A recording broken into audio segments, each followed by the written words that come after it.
Hey everyone, Ivy League Gaming here, and today we're playing Dragonheir Silent Gods. I do have a bit of an update regarding the fairness of the game. There's been some concerns regarding servers, regarding reset of things, and well, the devs have answered. There's a bit of a letter from the devs to talk about, to address some of the questions you might have about fairness, about how this is all working. And yeah, we kind of want to discuss, like, are they doing things well? Are they being fair about some of this? So let's explain some of the frequently asked questions and concerns. So one of the biggest things I was worried about was the fairness of the fact that there's a closed beta happening that's limited for different countries.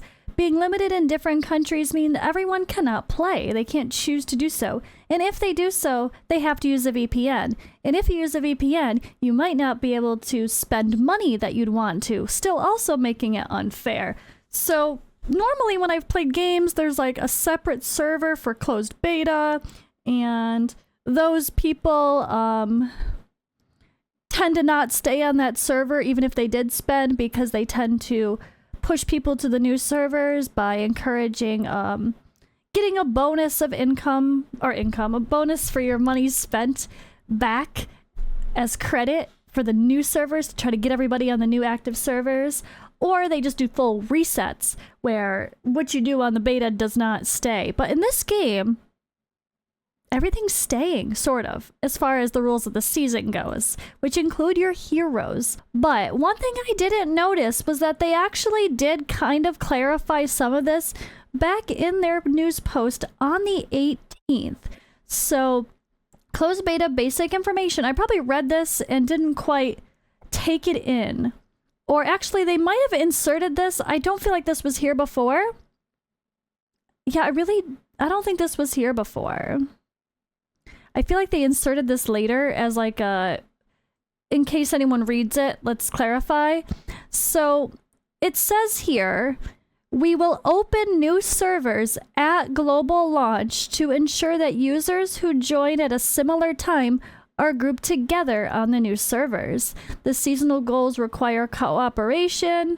When season 1 is turned on, which will be global, the CBT2 servers, Season 0, will be connected as one to ensure there are enough players to complete the seasonal goals.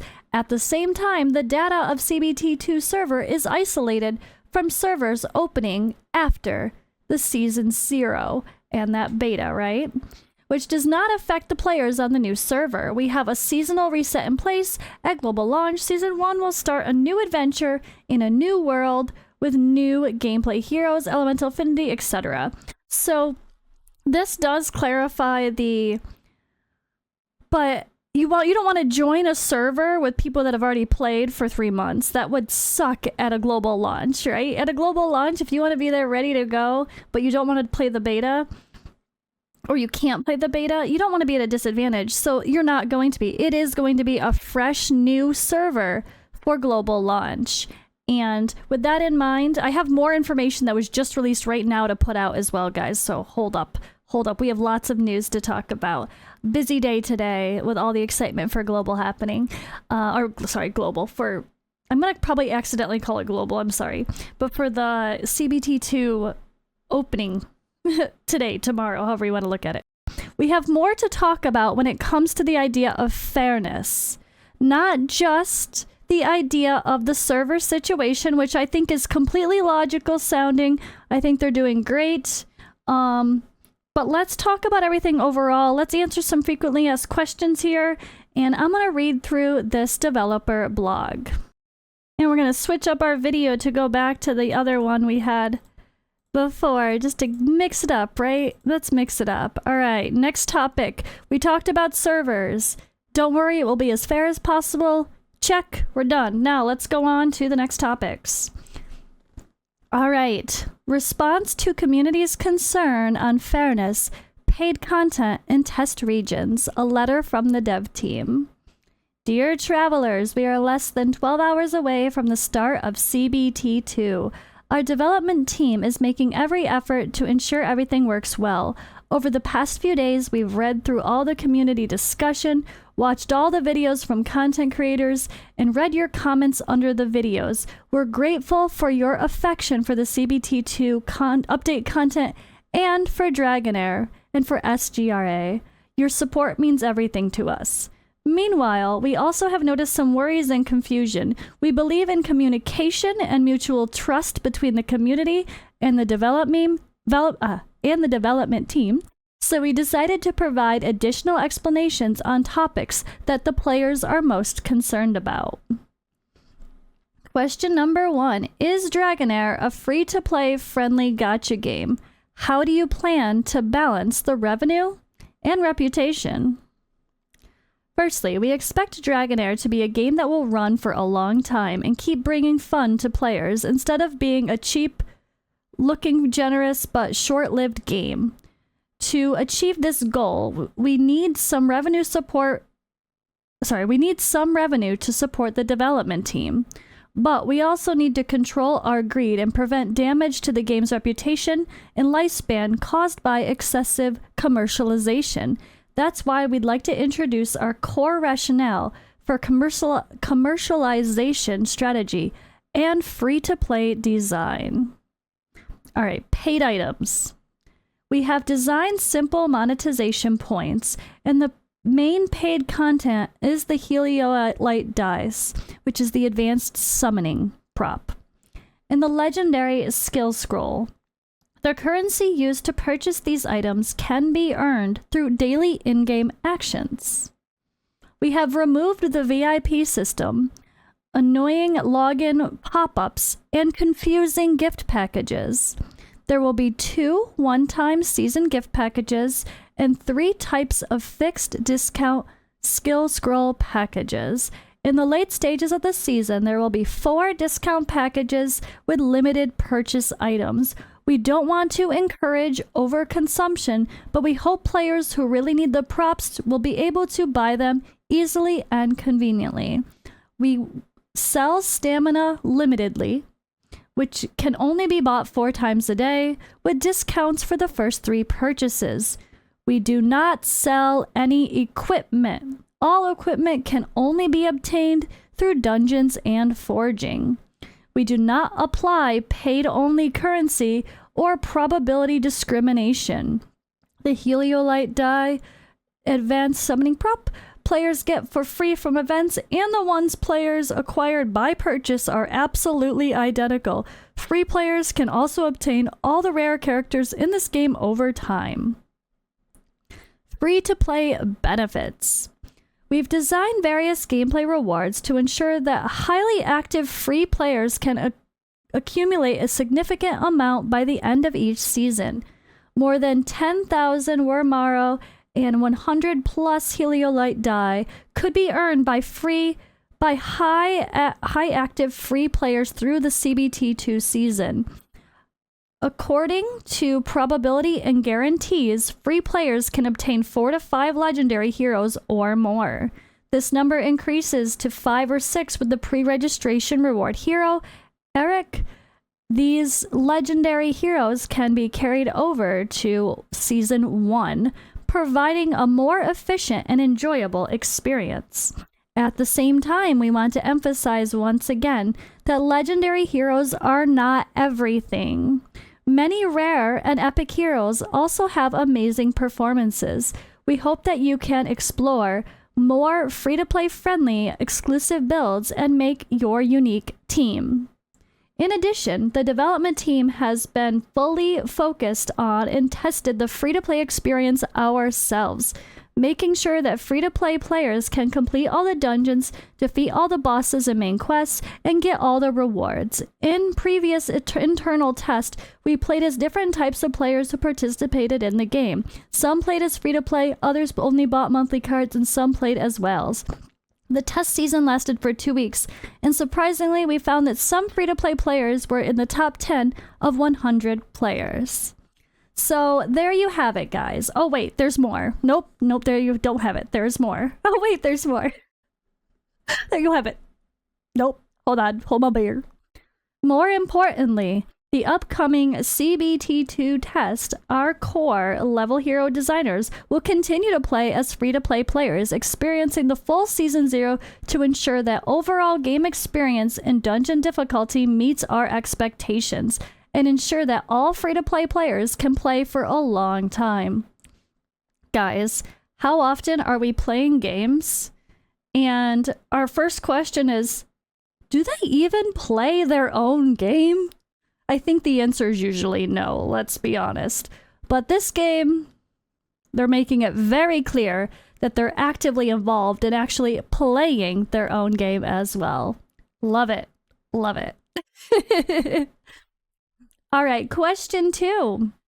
CBT2 is only open in select regions and data will not be wiped. Will players who can only play after global, including iOS players and players from other regions, be left behind by CBT2 players? Isn't that unfair?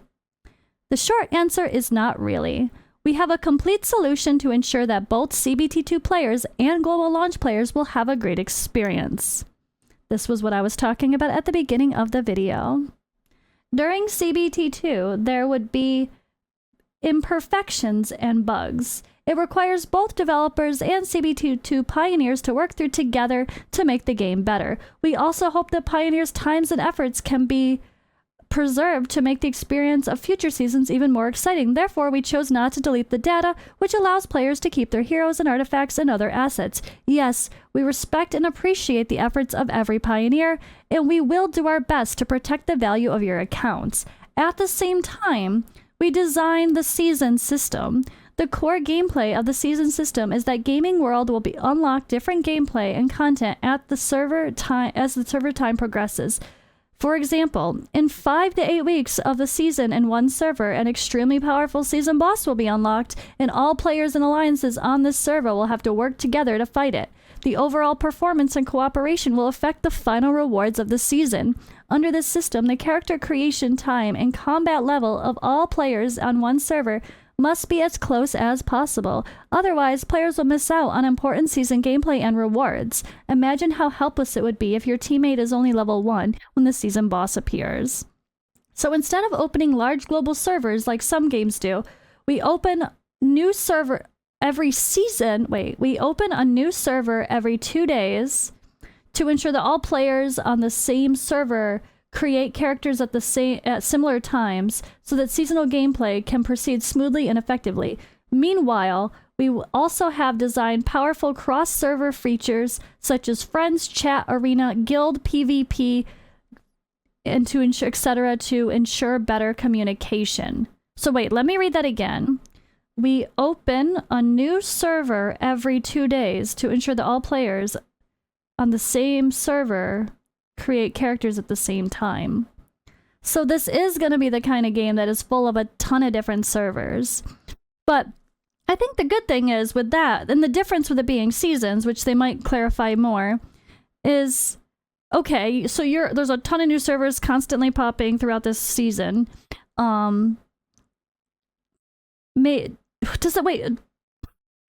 Here, you know what, let me finish reading this first, and then I'll have my questions.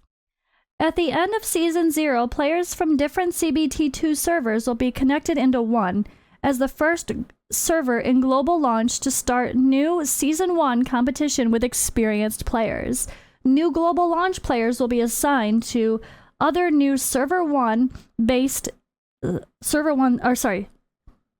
will be assigned to other new Season 1 servers based on their character creation time and will compete with other new players to ensure everyone starts at the same level.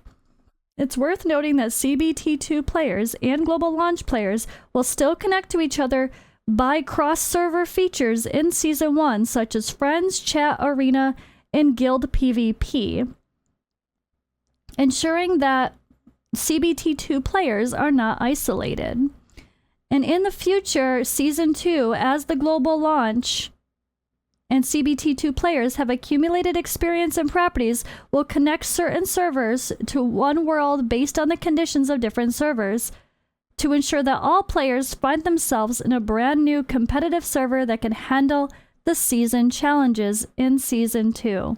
Okay, so there's that clarification. Yes, exactly. As if CBT2 servers start to become ghost towns, they'll merge with global servers as well so that they're never abandoned completely. So this really is driving home that if you're in a country especially that this is starting, that this is going live right now, there's no reason to wait.